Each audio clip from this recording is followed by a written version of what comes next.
Very good morning to all and welcome you all on the online platform of Mehta Group of Colleges e-learning platform. Very good morning to all. BSc first year bio, जी हाँ, मैं उन student से बात कर रही हूँ जो BSc first year bio semester system में एंटर कर चुके हैं। सेमेस्टर सिस्टम में जो आपका फर्स्ट पेपर है, जो आपकी बुक रनिंग होगी, वो होगी एनिमल डाइवर्सिटी। एनिमल डाइवर्सिटी ये पहले भी था, ये एनुअल सिस्टम में था, लेकिन अब आपको ये पेपर देना पड़ेगा 6 मंथ्स के अंदर अंदर, और इसमें जो जो टॉपिक कवर हो रहे हैं वो हम धीरे धीरे ऑन ट्यूब में चलेंगे, राइट। लेकिन समझना है हमको कि एनिमल डाइवर्सिटी पेपर क्या कवर करता है, आप इसमें पूरा टाइम क्या पढ़ोगे, ठीक है। तो सबसे पहले एनिमल डाइवर्सिटी को समझने से पहले इन दो शब्दों को गौर करिए, animal and diversity. Means animal जंतु, प्राणी, और डाइवर्सिटी मतलब विविध प्रकार के जंतु। अब विविधताएं, भिन्नताएं, वेरिएशन जिसको हम बोलते हैं चेंजेस, वो हम में कैसे आए? ऑफ कोर्स सी बात है कि इवोल्यूशन से आए। पहले सिंपल ऑर्गेनिज्म से, सिंपल के बाद में धीरे धीरे जब एनवायरनमेंट चेंज हुआ तो एनवायरनमेंट के अकॉर्डिंग अडेप्ट करना पड़ा, क्योंकि अगर हम अडेप्ट नहीं करेंगे then we can not survive in the future lane, right. तो हमको सर्वाइव करने के लिए हमारे अंदर चेंजेस लाने पड़ते हैं, और नेचुरल सिलेक्शन की थ्योरी ये कहती है, या हम ये कह सकते हैं कि हम तभी जिएंगे जब हमारे अंदर बेनिफिशियल करेक्टर्स होंगे। वो करेक्टर्स जो हमारे लिए हानिकारक होते हैं, हार्मफुल होते हैं, those characters are not inherited in the future generation, अर्थात उनकी वंशागति नेक्स्ट जनरेशन की संतति में नहीं जाती है। तो सबसे पहले एनिमल डाइवर्सिटी को समझने से पहले आपको ये समझना पड़ेगा कि हमने जंतुओं को किस प्रकार से, किस आधार पर विभाजित किया है। How we have classified the organism from simple to complex. क्या क्या करेक्टर्स थे उनके अंदर जिसके आधार पर हमने सोचकर कि हाँ ये ऑर्गेनिज्म को सिंपल रखते हैं और ये ऑर्गेनिज्म कॉम्प्लेक्स हो गया। ऐसे क्या बदलाव आए, उन चेंजेस, उन प्रॉपर्टीज़ के बारे में हम बात करेंगे। दोज करेक्टर्स जो कि ऑर्गेनिज्म को एक ग्रुप से दूसरे ग्रुप में, यानी टेक्सोन, इस स्टडी को हम बोलते हैं टेक्सोनॉमी। क्या बोलते हैं? टेक्सोनॉमी। टेक्सोन का मतलब होता है group and taxa means various groups. जब हम ऑर्गेनिज्म को पर्टिकुलर एक ग्रुप के अंदर क्लासिफाई करते हैं तब हम पहचानते हैं कि हाँ ये गाय है, ये शेर है, ये बंदर है, ठीक है, और ये स्नेक्स है। क्यों पहचानते हैं? क्योंकि उनके करेक्टर्स अलग होते हैं, उनके यूनिक करेक्टर्स होते हैं, ठीक है। तो दोज करेक्टर्स जिसके आधार पर हम ऑर्गेनिजम्स को क्लासिफाई करते हैं, विभेदित कर सकते हैं, विभेदित अर्थात एक को दूसरे से अलग पहचान सकते हैं, ठीक है, उन करेक्टर्स को बोलते हैं अपन हिंदी में कुंजी लक्षण, और इंग्लिश में बोलते हैं की करेक्टर्स। क्या बोलते हैं? की करेक्टर्स। तो आइए सबसे पहले हम चलते हैं कि हमारे सिंपलेस्ट जीव की तरफ, जो कि हमारा क्लासिफिकेशन का पहला ग्रुप है। ऑर्गेनिज्म को, एनिमल किंगडम को जब हम क्लासिफाई करते हैं तो सब में पहला करेक्टर आता है नंबर ऑफ सेल। कौन सा आता है? Number of cell. Of course सी बात है, number of cell means if the cell is 1 the organism is unicellular. अगर जीव एक कोशिका का बना हुआ है तो उस जीव को बोलते हैं हम एक कोशिकीय जीव। तो उस एक कोशिकीय जीव की जब हम बात करते हैं तो वो एक कोशिकीय जीव है आपका, जो संघ आता है वो आता है आपका प्रोटोजोआ। क्या आता है? प्रोटोजोआ। सब में पहला जो एनिमल किंगडम को हम क्लासिफाई करते हैं उस क्लासिफाइंग करेक्टर का नाम है, बेसिस ऑफ क्लासिफिकेशन, आधार वर्गीकरण का, वो क्या है? Number of cell. Number of cell के आधार पर हम कोशिकीय जीवों को दो भागों में विभाजित करते हैं, दो ग्रुप्स के अंदर डिवाइड कर देते हैं। पहला of course unicellular, uni means single, cellular means कोशिकीय, और दूसरा बहुकोशिकीय। जो यूनिसेल्युलर जीव थे उनको हमने बोला प्रोटोजोआ। क्या बोला? उसके अंदर कौन सा फाइलम आता है? प्रोटोजोआ। और जो मल्टी सेल्युलर थे उनको बोला हमने मेटाजोआ। क्या बोला? मेटाजोआ। तो सबसे पहले हम समझेंगे प्रोटोजोआ। प्रोटो मीन्स प्राचीनतम, पुराने, पहले, सिंपल, जो पुराने थे वो सिंपल थे। Proto means single, single cell से जो ऑर्गेनिज्म अपनी सारी एक्टिविटीज़ कर सकता है, सारी वाइटल एक्टिविटीज़, रेस्पिरेशन हो गया, एक्सक्रीशन हो गया, रिप्रोडक्शन हो गया, एनी एक्टिविटी, वाटर रेगुलेशन हो गया, वो एक सिंगल कोशिका कर सकती है, ठीक है। तो ऐसे जीव जो कि सिर्फ एक कोशिकीय होते हैं उनको हम क्या बोलते हैं? Protozoa. This is the only one single phylum that comes under protozoa. ये सिंगल सेल्ड ऑर्गेनिज्म क्या बोलते हैं? प्रोटोजोआ। प्रोटोजोआ। देखिए रटने की ज़रूरत नहीं है, नाम में ही आंसर है, ठीक है। रटेंगे समझ में नहीं आएगा, कंसेप्चुअली चलिए, ओके, ठीक है। तो अब आ गया आपका protozoa. This is the first basis of classification, number of cell, number of cell, ठीक है। जैसा कि आप बोर्ड पे देख पा रहे हो, this is first number of cell, okay. अब हम जब दूसरी बात करते हैं, आगे चलते हैं, तो नंबर ऑफ सेल के बाद जब हम आगे चलते हैं तो पहला हो गया आपका ये नंबर ऑफ सेल। दूसरा जो करेक्टर है बेसिस ऑफ क्लासिफिकेशन वो क्या है, बॉडी ऑर्गेनाइजेशन। बॉडी ऑर्गेनाइजेशन के जो देह है उसकी शारीरिक संगठन की कोटि क्या है, यानी देह किससे मिलकर बनी हुई है। अगर कोई ऑर्गेनिज्म सिंपल है तो उसका शरीर किससे बना हुआ है, और अगर ऑर्गेनिज्म धीरे धीरे इवोल्यूशन के दौर पे जटिल हो रहा है तो उसके अंदर शारीरिक संगठन की कोटि में किस प्रकार से परिवर्तन आया। तो शारीरिक संगठन की कोटि means level of body organisation के आधार पर हम ऑर्गेनिजम्स को वापस से डिवाइड करते हैं, and this is the second foremost character to classify the animal, ठीक है। तो क्लासिफिकेशन के लिए पहला हो गया नंबर ऑफ सेल, और दूसरा कौन सा हो गया आपका, बॉडी ग्रेड ऑर्गेनाइजेशन, ठीक है। बॉडी ग्रेड ऑर्गेनाइजेशन, प्रोटोजोआ की बात करते हैं। Protozoa is single celled organism, single cell है, उसके अंदर दूसरी कोई कोशिका, दूसरा कोई सेल प्रेजेंट नहीं है, तो उसकी बॉडी ग्रेड ऑर्गेनाइजेशन कहलाएगी या तो a cellular, a means absence of any other cell, दूसरा कोई सेल नहीं है जो फंक्शन परफॉर्म करेगा, राइट। तो ए सेल्यूलर, उसके बाद में इसको हम और भी बोल सकते हैं, उसका नाम है protoplasmic level of organisation, because the cell contains only and only protoplasm. Protoplasm को हिंदी में बोलते हैं जीव द्रव्य। जीव द्रव्य वो हिस्सा होता है जहाँ पे उसका जेनेटिक मटेरियल प्रेजेंट होता है। ऑर्गेनिज्म तभी रेप्लिकेट, तभी सारी वाइटल एक्टिविटीज कर सकता है जब उसके अंदर जीव द्रव्य उपस्थित होता है। आई होप इतनी चीज़ आपको समझ में आई होगी। पहले करेक्टर की बात करी एनिमल्स को क्लासिफाई करने की, वो कौन सा करेक्टर था, unicellularity and multicellularity means number of cell. If the organism contain single cell it is said to be unicellular. If the organism contain more than one cell, it's said to be multicellular, जिसको metazoa में आगे पढ़ेंगे। दूसरा हमने क्या discuss किया अभी body grade organisation. Body grade organisation भी किस तरीके से डिवाइड होती है, सिंपल से कॉम्प्लेक्स, सिंपल से कॉम्प्लेक्स। तो सिंपल में सब में पहले कौन सा आया, प्रोटोप्लाज्मिक लेवल। कौन सा लेवल आया, प्रोटोप्लाज्मिक लेवल, जिसमें और कोई सेल प्रेजेंट नहीं थी, ठीक है, और कोई सेल प्रेजेंट नहीं थी, because every work in the body is perform by a single cell, whether it is respiration, whether it is excretion और रिप्रोडक्शन और water regulation, any activity, right. तो this is the second character. जब हम second character पे आते हैं तो body grade organisation के आधार पर हम ऑर्गेनिज्म को और फर्दर डिवाइड करते हैं। मीन्स प्रोटोजोआ के बाद में जो यहाँ पर आपका फाइलम आ रहा है वो है पॉरीफेरा। कौन सा आ रहा है, पॉरीफेरा। मीन्स इतना तो सिंपल सी बात है, ये जो मैंने लैडर लाइक स्ट्रक्चर आपके सामने बना रखा है, ये लैडर आपको, ये सिड्डी आपको क्या शो कर रही है, ये सिड्डी आपको कॉम्प्लेक्सिटी की तरफ लेके जा रही है, सरल से जटिलता की तरफ लेके जा रही है, जंतु को विभाजित कर रही है, सरल से कॉम्प्लेक्स, सिंपल से कॉम्प्लेक्स की तरफ। इतनी बात समझ में आ रही है। अब सिंपल से कॉम्प्लेक्स के लिए हम क्या पढ़ रहे हैं, कुंजी लक्षण। क्या पढ़ रहे हैं, कुंजी लक्षण, जो टेक्सोनॉमी की नींव है। अगर आपने इसको नहीं पढ़ा तो आपको आगे पूरा जंतु जगत नहीं समझ में आएगा, आप कंफ्यूज होते रहोगे कौन सा इनवर्टिब्रेट्स, कौन सा वर्टिब्रेट, राइट। या हम जब पढ़ते हैं सिर्फ रटोगे कि what is the difference between Chordata, what is the difference between non Chordata, मतलब डिस्टिंग्विशिंग फीचर्स जानना बहुत आवश्यक है।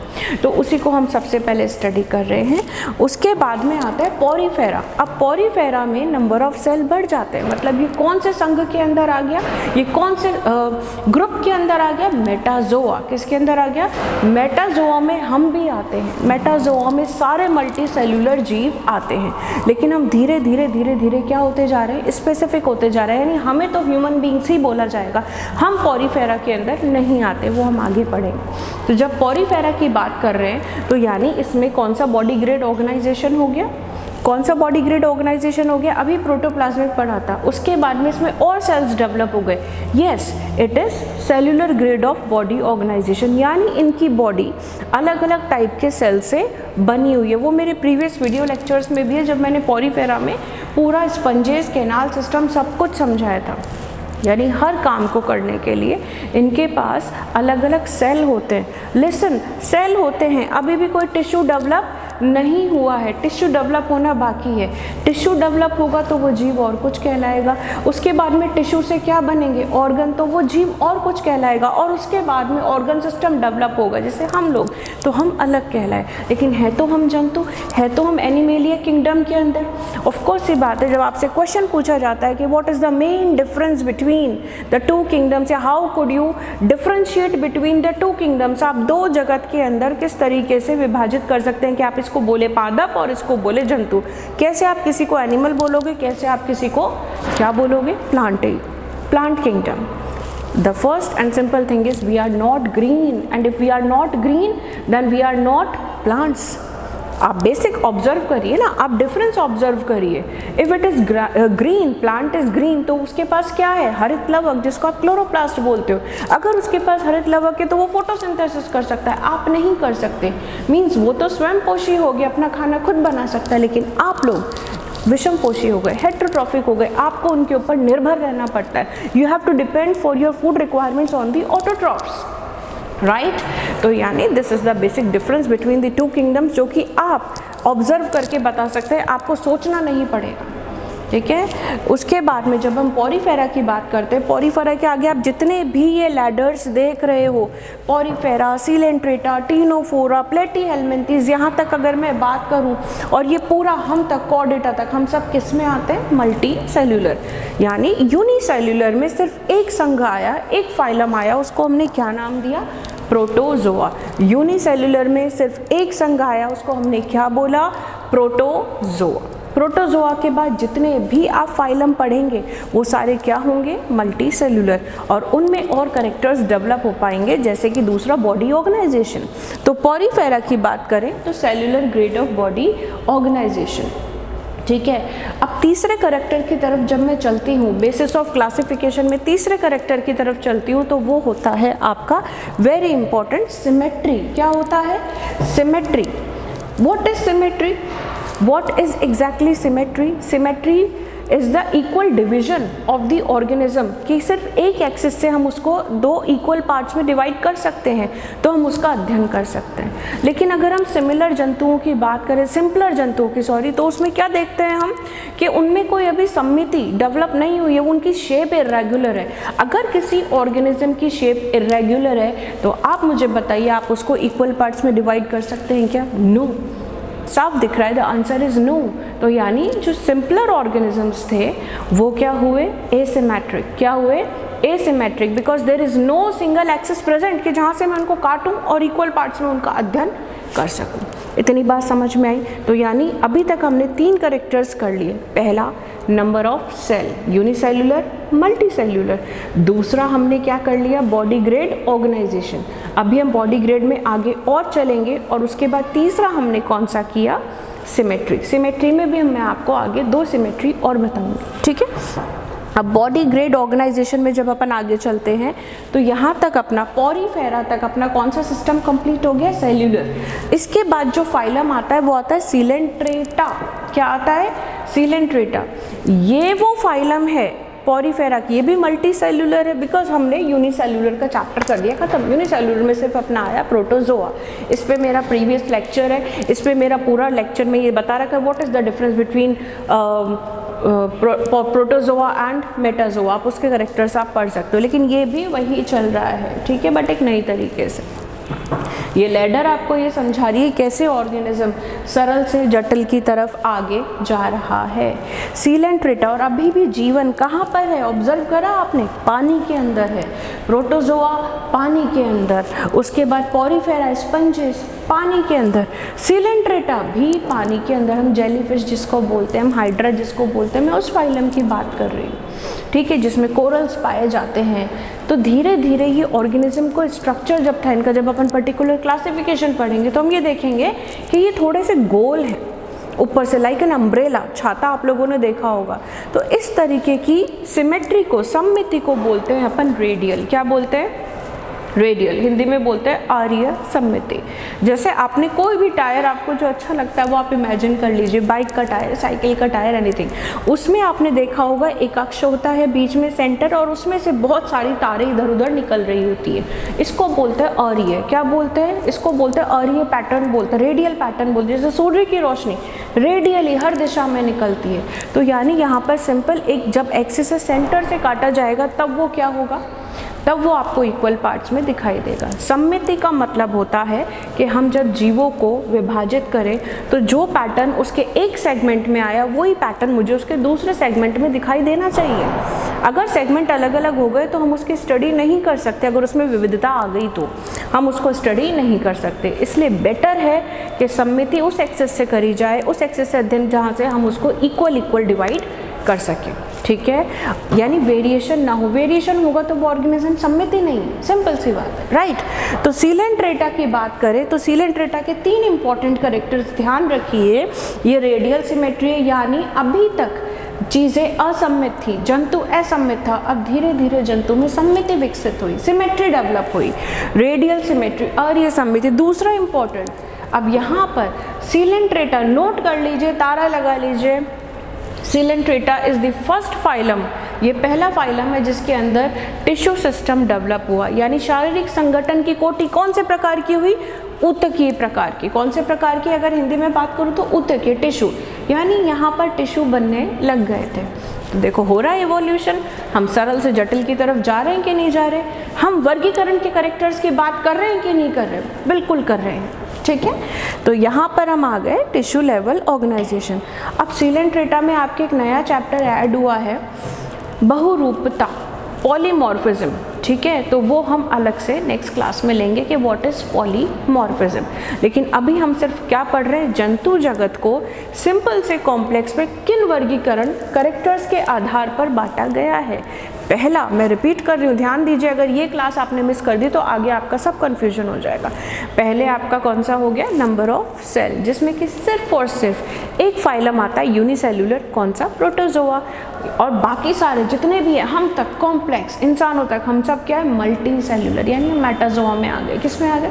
अब मेटाजोआ में भी डिफरेंट बॉडी ऑर्गेनाइजेशन की बात करी तो सबसे पहले कौन सा आया? पोरीफेरा, यानी ये वो फाइलम है, ये वो संघ है जिसके अंदर सबसे पहले क्या विकसित हुआ?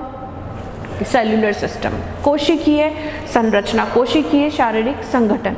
ठीक है, यानी दूसरे कामों को करने के लिए अलग अलग कोशिकाएं विकसित हुई।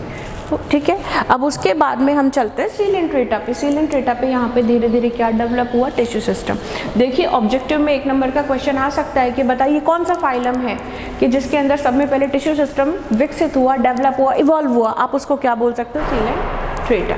अब सीलेंट्रेटा की सीढ़ी हमने पार कर ली है, टिश्यू लेवल की हमने बात कर ली। उसके बाद आते हैं टीनोफोरा। किसके ऊपर आते हैं? टीनो। बाल बनाते हैं आप लोग, किससे बनाते हैं? कंघा, कॉम्ब। अभी भी जीवन पानी में ही है। तो मैं जिस संघ की, जिस फाइलम की बात कर रही हूँ, टीनो, टीन्स मीन्स कॉम्ब। क्या बोलते हैं? कॉम्ब, यानी ये वो जीव है जो क्या कहलाते हैं? सी कॉम्ब्स। इनके पास कंकत प्लेटें, कॉम्ब प्लेट्स प्रेजेंट होती है which helps them in swimming in the water, right. तो इसके अंदर भी अभी ये क्या है? रेडियली सिमेट्रिकल है, क्योंकि इनकी संरचना भी कैसे? घंटी के जैसे, बेल शेप्ड, गोल, छत्रक। और दूसरा टिश्यू लेवल, अभी भी टिश्यू लेवल बॉडी ऑर्गेनाइजेशन चल रहा है। ठीक है, तो ये बात हो गई टीनोफोरा की। यानी अब हम टिश्यू से जब हम आगे जाएंगे तो हमारा एक और क्लासिफिकेशन का कैरेक्टर डेवलप हो जाएगा। वो कौन सा डेवलप हो जाएगा? वो आपका डेवलप हो जाएगा प्रेजेंस ऑफ सीलोम। सीलोम का मतलब होता है देह गुहा, बॉडी कैविटी। अभी तक इन जीवों में जितने भी मैंने नाम लिए, प्रोटोजोआ, पोरीफेरा, सीलेंट्रेटा, टीनोफोरा, इनके अंदर अभी देह गुहा विकसित नहीं हुई है। ये सारे क्या है? ए सीलोमेट। क्या है? यानी एक कैरेक्टर हमारे दिमाग में ये फिक्स हो गया कि ये तो हो गया क्लासिफिकेशन का आधार, कि अब सीलोम के आधार पर, on the basis of presence और एब्सेंस ऑफ सीलोम, ऑर्गेनिजम्स को हम डिवाइड करते हैं अलग अलग पार्ट्स में। कैसे? जिनके पास नहीं है एसीलोमेट, ए मीन्स एब्सेंस, एसीलोमेट जिनके पास धीरे धीरे डेवलप हुई, थोड़ी थोड़ी, पूरी नहीं हुई, सूडोसिलोमेट यानी फॉल्स सिलोम। और तीसरा जिनके पास में पूरी तरीके से डेवलप हो गई, कॉन्ग्रेचुलेशंस आप लोगों में, यस आप कहलाए यूसिलोमेट। क्या कहलाए? यूसिलोमेट।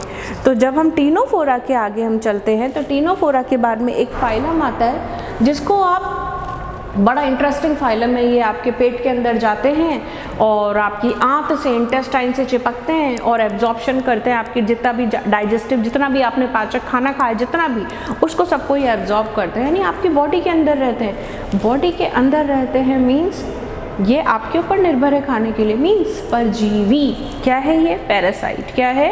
इसमें कुछ फ्री लिविंग भी होते हैं और कुछ पैरासाइटिक भी होते हैं। अभी भी जीवन पानी में है, लेकिन अब पानी से परजीविता की तरफ आया। देखिए प्लेटीहेल्मिन्थीज, कौन सा फाइलम आया लैडर के अंदर? सिड्डियों में। अब हम चल रहे हैं जटिलता के ऊपर, प्लेटीहेल्मिन्थीज।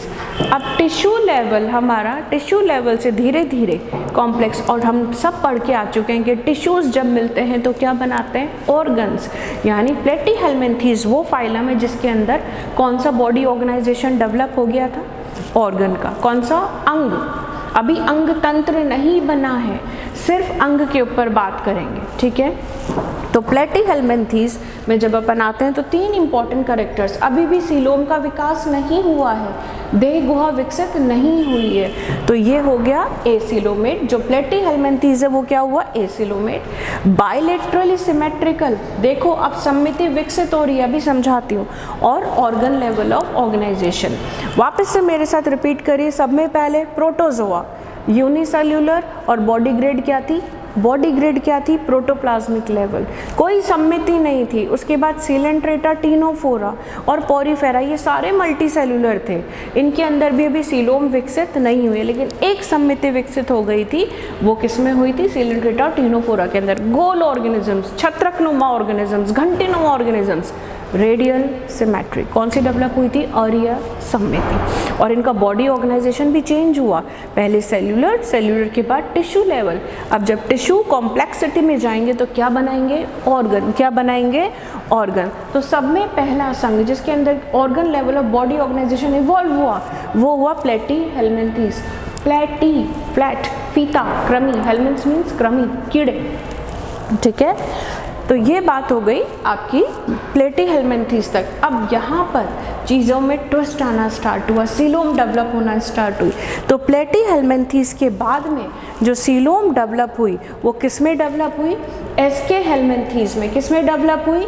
एस्के हेल्मिन्थीज। इनके अंदर भी, एस्के हेल्मिन्थीज के अंदर भी क्या आते हैं? क्रमी यानी कीड़े, वर्म्स आते हैं, पैरासाइट्स आते हैं, ठीक है। जैसे एस्केरिस की हम बात करते हैं, और सब में इंपॉर्टेंट लक्षण जिसको मैं अभी डिस्कस करूंगी वो इनके अंदर डेवलप हुआ। पहले हम जनरल सिमेट्रिक कैरेक्टर्स की बात करते हैं। बायलेटरल सिमेट्रिकल, अभी अभी मैंने यहाँ प्लेटीहेल्मिन्थीज में भी बोला था कि रेडियल सिमेट्री से हम किसके अंदर चले गए? बायलेटरल। बाय मीन्स दो, लेटरल मीन्स दो साइड, पार्श्व, सम्मिति, यानी इन जीव को मैं एक अक्ष से अगर काटूंगी तो मुझे 2 बराबर हिस्से प्राप्त होंगे, 2 equal halves। Imagine yourself in the front of the mirror and ask from the mirror कि मुझे कहाँ से अगर कट किया जाए कि मेरे 2 बराबर हिस्से प्राप्त होंगे। तो 2 बराबर हिस्से मतलब साइड के 2 हिस्से, एक लेफ्ट और एक राइट, यानी आपको 2 साइड मिल गई, आपको डोर्सल और वेंट्रल साइड भी मिल गई। बायलेटरल सिमेट्री इसी को कहते हैं कि एक सेंट्रल एक्सिस से काटने पर आपको बराबर हिस्से प्राप्त होता है, और वो एक ही एक्सिस है। अगर आपने ज़रा सा भी एक्सिस को इधर या इधर किया, आपको इक्वल पार्ट्स नहीं मिलेंगे, आपको इक्वल पार्ट्स नहीं मिलेंगे। यानी सबसे पहले जो सिमेट्री डेवलप हुई बायलेटरल, वो किसके अंदर डेवलप हुई? प्लेटीहेल्मिन्थीज। किसके अंदर डेवलप हुई? प्लेटीहेल्मिन्थीज। अब उसके बाद जितने भी जीव आप पढ़ेंगे ये सारे कौन से सिमेट्रिकल होंगे? अब इनमें कॉमन कैरेक्टर्स आने लग गए। कौन कौन से? Multi cellular, very good. उसके बाद में इनका जो बॉडी ग्रेड ऑर्गेनाइजेशन हो गया वो और डेवलप हो रहा है, ऑर्गन सिस्टम। अब इनके अंदर धीरे धीरे क्या डेवलप होएगी? सीलोम। क्या डेवलप होएगी? सीलोम। और अब ये सारे के सारे क्या रहेंगे? Bilaterally symmetrical. क्या रहेंगे ये? Bilaterally symmetrical. अब इनके अंदर, अब जब प्लेटीहेल्मिन्थीज के अंदर सीलोम डेवलप नहीं हुई थी तो इसके आगे वाले के अंदर थोड़ी थोड़ी डेवलप होगी। लर्न करने का तरीका ट्रिक है, थोड़ी थोड़ी फॉल्स सीलोम, यानी ये ऑर्गेनिज्म कह रहा है सूडोसिलोमेट। क्या कहला है? सूडोसिलोमेट। सीलोम के ऊपर, टाइप्स ऑफ सीलोम के ऊपर मेरा पूरा वीडियो लेक्चर है, आप पुराने वीडियो लेक्चर्स को कंसिडर कर सकते हो, ठीक है। उसके बाद में ऑर्गन सिस्टम यानी एस्केरिस के अंदर ऑर्गन सिस्टम डेवलप हो गया था, अंग तंत्र। अब इससे आगे जितने भी जीव आप पढ़ोगे इंक्लूडिंग यू, सबके अंदर क्या विकसित हो जाएगा? अंग तंत्र। क्या विकसित हो जाएगा? अंग तंत्र, ऑर्गन सिस्टम, और ये कहलाए सूडोसिलोमेट। अब यहाँ पे ध्यान से सुनिएगा, अभी तक हम जो बात कर रहे थे अमीबा मतलब प्रोटोजोआ यूनिसेलुलर, सिर्फ एक, उसमें हमने किसी जेंडर किसी सेक्स की बात नहीं करी थी, किसी लिंग निर्धारण की बात नहीं करी थी। पॉरीफेरा कोई बात नहीं करी हमने कि ये मेल है कि ये फीमेल है। उसके बाद में सीलेंट्रेटा, उसके बाद में हमने टीनोफोरा, प्लेटीहेल्मिन्थीस, इनमें बात नहीं करी, ठीक है, इनमें बात नहीं करी। अब मैं जब बात करूँगी मेल और फीमेल दोनों अलग हो जाते हैं, जिनके मॉर्फोलॉजिकल कैरेक्टर्स के आधार पर हम उनको बोल सकते हैं कि ये मेल है ये फीमेल है। कोई एग्जांपल सोचिए आप लोग, क्विक मैं आपको 2 मिनट दे रही हूँ, आप लोग सोचिए कि ऐसे कौन से जीव है जिनको देखकर हम कह सकते हैं कि ये मेल है ये फीमेल है, यानी हम पहचान सकते हैं उसके एनाटॉमिकल कैरेक्टर्स के आधार पर, संरचना के आधार पर। सोचिए, 2 मिनट दे रही हूँ, जब तक मैं ये बता देती हूँ कि वो जो पहला संघ है जिसमें लैंगिक द्विरूपता विकसित हुई थी वो है एस्केहेल्मिन्थीस। नोट कर लो, तारा लगा लो, सेक्सुअल डाइमॉर्फिज्म किसके अंदर डेवलप हुआ था? एस्केहेल्मिन्थीस। मीन्स आप इसको कह सकते हो, क्या कह सकते हो कि मेल अलग है और फीमेल अलग है, राइट। तो आप जैसा डायग्राम में देख सकते हो, मेल इज ए स्मॉल, ये जनरल ओवरव्यू में आगे आपको डिटेल में पढ़ाऊंगी। Male is small and female is long. Male की जो टेल है वो होती कर्व्ड होती है, लेकिन फीमेल इज स्ट्रेट, यानी आप उसको देखकर पहचान सकते हो कि ये मेल एस्केरिस है और ये फीमेल एस्केरिस है। अब इसके अंदर सीलोम डेवलप हो गई, ये मल्टी सेलुलर हो गया, इसके अंदर ऑर्गन सिस्टम डेवलप हो गया। सीढ़ी चढ़ते हैं और आगे पहुंचते हैं। एस्केहेल्मिन्थीस के बाद जो फाइलम आता है वो आता है एनेलिडा, ये आप कोर्स में पढ़ेंगे। एनेलिडा नाम में ही आंसर है। एन्यूलस, एन्यूलस का मतलब होता है वलय, रिंग्स, यानी वो ऑर्गेनिज्म जिनकी बॉडी के ऊपर क्या पाए जाते हैं? रिंग लाइक स्ट्रक्चर्स, उनको बोल दिया हमने एनेलिडा। एनेलिडा के अंदर अब सूडोसिलोमेट से सीलोमेट हो गए। क्या हो गए हम लोग? सीलोमेट हो गए। अब इनके अंदर भी ऑर्गन सिस्टम चल रहा है, मल्टी सेलुलर है, और इनके अंदर सब में इम्पॉर्टेंट चीज़ ये डेवलप हुई कि ये क्या कहलाए? हर्मेफ्रोडाइट। हर्मेफ्रोडाइट का मतलब क्या होता है? बायसेक्सुअल। बायसेक्सुअल नाम में ही आंसर है। हिंदी में बोलते हैं उभयलिंगी। क्या बोलते हैं? उभयलिंगी। जो जीव हैं उनके अंदर मेल और फीमेल पार्ट्स दोनों एक साथ प्रेजेंट होते हैं। आई बात समझ में? यानी इनके अंदर male reproductive system, female reproductive system develop हो गया इन दी सेम बॉडी, ठीक है। और ये हो गए सीलोमेट। सबसे पहले जो सीलोम विकसित हुई वो कौन से जीवों के अंदर हुई? एनेलिडा में। मार्क कर लीजिए, क्वेश्चन आता है, क्योंकि अभी तक सीलोम विकसित नहीं हुई थी। अब इसके आगे जब हम चलते हैं तो मैं एक ऐसे संघ की बात करती हूँ, एक ऐसे फाइलम की बात करती हूँ, सीढ़ियाँ जब अपन ऊपर चढ़ते हैं, जो कि आपके चारों तरफ है, आपके चारों तरफ है और आपसे बहुत बहुत अधिक गुना क्वांटिटी में, मात्रा में प्रेजेंट है, नंबर्स में प्रेजेंट है। चींटियाँ, मच्छर, मक्खी, दीमक, मकड़ी, ये सारे आपसे बहुत ज़्यादा नंबर्स में प्रेजेंट है। जी हाँ, मैं बात कर रही हूँ जंतु जगत के सब में लार्जेस्ट फाइलम की, सब में बड़े संघ की। उस संघ का नाम है, नोट कर लीजिए, आर्थ्रोपोडा। किसकी बात कर रही हूँ? आर्थ्रोपोडा। यानी अब सिमेट्री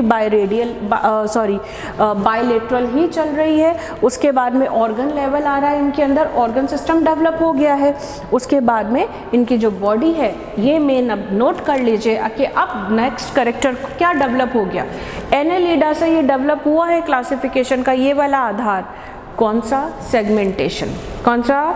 सेगमेंटेशन। सेगमेंटेशन का मतलब क्या होता है? विखंडन। क्या होता है? विखंडन। यानी देह को हम अलग अलग सेगमेंट्स के अंदर डिवाइड कर सकते हैं। आपने जैसे कुछ जीवों में देखा होगा कि कुछ जीव बिल्कुल ऐसे कृमि के समान होते हैं, उनके अंदर डिवीजन नहीं पाया जाता, सेगमेंटेशन नहीं पाया जाता, ठीक है। लेकिन एनेलिडा वो जीव थे जिनके अंदर सब में पहले क्या विकसित हुआ? सेगमेंटेशन, ठीक है। कुछ जीव बाहर से दिखते हैं सेगमेंटेड अलग अलग, लेकिन अंदर से वो नहीं सेगमेंटेड होते। इन सेगमेंट्स को मेटामियर्स बोलते हैं। क्या बोलते हैं? मेटामियर्स बोलते हैं। ये जो सेगमेंट्स हैं, अगर कोई जीव बाहर से सेगमेंटेड दिखाई दे रहा है, अंदर से नहीं, तो वो कहलाया सतही विखंडन। क्या कहलाया? सतही विखंडन, सुपरफिशियल, बाहर से दिखाई दे रहा है, अंदर से सेगमेंटेड नहीं है। लेकिन एनालिडा पहला संघ है कि जिसके अंदर सेगमेंटेशन चालू हुआ, यानी हर सेगमेंट के अंदर उसकी जो स्ट्रक्चरल ऑर्गेनाइजेशन थी वो समान थी। ठीक है, आई बात समझ में? तो सेगमेंटेशन, जब पर्टिकुलर सेगमेंटेशन डेवलप होने लग गया बॉडी के अंदर, तो उसको बोलते हैं मेटामेरिक सेगमेंटेशन। क्या बोलते हैं? Metameric segmentation. तो क्लासिफिकेशन के कैरेक्टर्स में हम अभी तक क्या पढ़ रहे थे? Number of cell. Number of cell के बाद हम क्या पढ़ रहे थे इसके अंदर? बॉडी ग्रेड ऑर्गेनाइजेशन, जो कि प्रोटोप्लाज्म से लेकर टिश्यू, टिश्यू से लेकर सेल्यूलर टिश्यू, उसके बाद ऑर्गन और ऑर्गन सिस्टम। फिर सिमेट्री की बात करी। सिमेट्री में पहले एसिमेट्रिक, एसिमेट्रिक के बाद क्या चीज़ हुई? सिमेट्री डेवलप हुई, रेडियल। उसके बाद हम लोग बायलेटरल डेवलप हुए। ठीक है, उसके बाद में धीरे धीरे सिलोम डेवलप होने लग गए, यानी coelomate organism, body cavity develop हो गई। उसके बाद में जब आप आगे चलते हो तो आर्थ्रोपोडा में सेगमेंटेशन किस तरीके का है? आर्थ्रोपोडा में आप ऊपर से भी सेगमेंटेशन देख सकते हो। आपने एक इंसेक्ट को ऑब्जर्व किया होगा, ऊपर हेड, फिर थोरैक्स और फिर एब्डोमेन। हेड, थोरैक्स और एब्डोमेन, ठीक है, उनकी बॉडी सिर, ठीक है, ग्रीवा और वक्ष के अंदर डिवाइड हो गई। एब्डोमेन मतलब उदर, आगे का हिस्सा क्या कहलाए? उदर। ये आपका हो गया सिफेलिक रीजन। कौन सा रीजन हो गया? सिफेलिक। और उसके बाद में ये क्या हो गया? ग्रीवा। और नीचे वाला होता है वक्ष स्थल, और उसके नीचे वाला कहलाता है उदर। आप इंसेक्ट्स को आराम से आइडेंटिफाई कर सकते हैं। तो यानी सेगमेंटेशन भी वर्गीकरण का आधार माना गया। उसके बाद में हम जब नेक्स्ट जीव की तरफ बढ़ते हैं तो वो कहलाया आपका मोलस्का। कौन सा संघ कहलाया? मोलस्का। ऑक्टोपस का नाम सुना है? क्या दिमाग में आता है? मोलस्का। इतना सोचना नहीं पड़ेगा। जो आर्थ्रोपोडा पहला है तो दूसरा लार्जेस्ट फाइलम कौन सा हो गया आर्थ्रोपोडा के पास वाला? मोलस्का। ये जलीय जंतु होते हैं, कुछ स्थलीय भी होते हैं। ठीक है, यानी ये मॉइस्ट सरफेस पे रहने वाले हैं कि थोड़ा जल भी चलेगा और थोड़ा सा सूखे में भी आराम से सर्वाइव कर सकते हैं। जैसे आपके स्नेल्स होते हैं, गार्डन स्नेल, जिसको आप बोलते हो शंख वाले जानवर, यानी इनके ऊपर कवच भी होता है। मोलस्क का मतलब होता है सॉफ्ट, और ये सॉफ्ट जीव एक कवच के अंदर रहते हैं। ठीक है, तो मोलस्क का कौन सा संघ हो गया, कौन सा फाइलम हो गया जिसके अंदर सॉफ्ट जीव आता है? सॉफ्ट। Mollusc means soft. सब नाम में ही है, रटने की ज़रूरत बिल्कुल भी नहीं है। इसके अंदर भी बॉडी कैविटी, ये सब सीलोमेट होंगे, सब बायलेटरली सिमेट्रिकल होंगे। ठीक है, और इनके अंदर अब क्या डेवलप हो गया? Organ system. क्या डेवलप हो गया? इनकी बॉडी ऑर्गेनाइज, यानी अलग अलग सिस्टम। श्वसन के लिए अलग अंग पाए जाने लगे, उत्सर्जन के लिए अलग अंग पाए जाने लगे। राइट, जैसे हमारी बॉडी के अंदर एक्सक्रीशन किडनी से होता है। ठीक है, सिर्फ किडनी ही नहीं, उसके और भी पार्ट्स होता है, यूरेटर होता है, यूरिनरी ब्लैडर होता है, पूरा एक सिस्टम। ऑर्गन सिस्टम कहते हैं किसको है? जब बहुत सारे अंग मिलकर एक पर्टिकुलर विशिष्ट कार्य को करते हैं तो उसे बोलते हैं अंगतंत्र। जैसे रेस्पिरेटरी सिस्टम की बात करो, आपके नासा छिद्र, उसके बाद में आपका क्या आ जाता है? आपके लंग्स आ जाते हैं, ट्रैकिया आ जाते हैं। तो ये सारे सिस्टम्स किस में हेल्प कर रहे हैं? Only and only in respiration. ठीक है, तो यहाँ पर क्या हुआ? मोलस्का में भी अब ऑर्गन सिस्टम धीरे धीरे डेवलप होने लग गया। मोलस्का में आप चैप्टर पढ़ेंगे यहाँ पे। Next torsion. क्या पढ़ेंगे? टॉर्जन, एठन, घूमे हुए, ट्विस्ट। शंख घुमा हुआ होता है ना, ट्विस्ट। तो वो ट्विस्ट से क्या हुआ, क्यों हुआ, वो सब आप आगे के लेक्चर में देखोगे।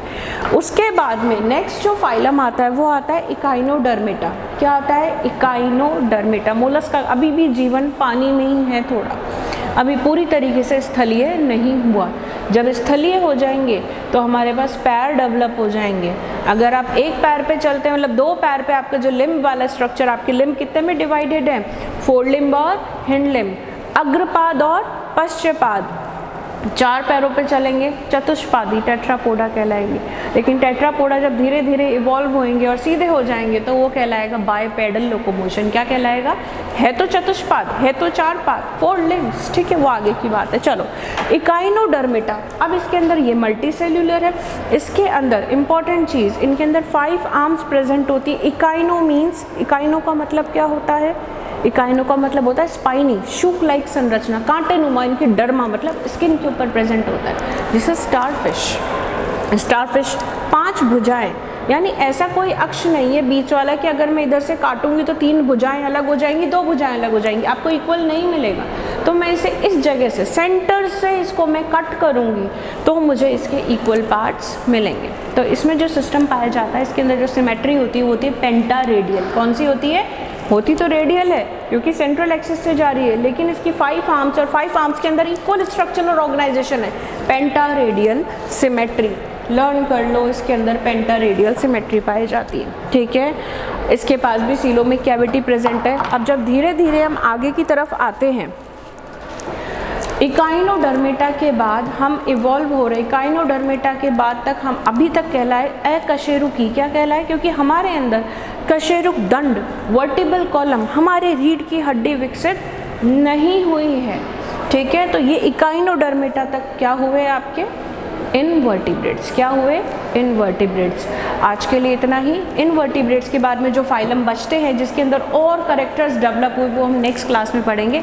टिल देन आप इसको अच्छे से स्टडी कर सकते हो, आप स्क्रीनशॉट ले सकते हो, प्लस आप आराम से गूगल इमेजेस से एनिमल किंगडम का चार्ट भी सबसे पहले कॉपी में वही बनाइए, वही पढ़िए। ये एक ऐसा चार्ट है जो कि आपको सारी इन्फॉर्मेशन देगा, जो कि आपकी पिक्चर क्लियर कर देगा कि हाँ ये इन्वर्टिब्रेट है, अब मैं इसमें ये फाइलम पढ़ रहा हूँ या पढ़ रही हूँ, और ये आगे वाले पार्ट से जिसमें मैं ये चीज़ पढ़ूँगी। तो कंफ्यूज नहीं होना है, ये चार्ट आपको सारी पिक्चर क्लियर कर देगा। Thank you.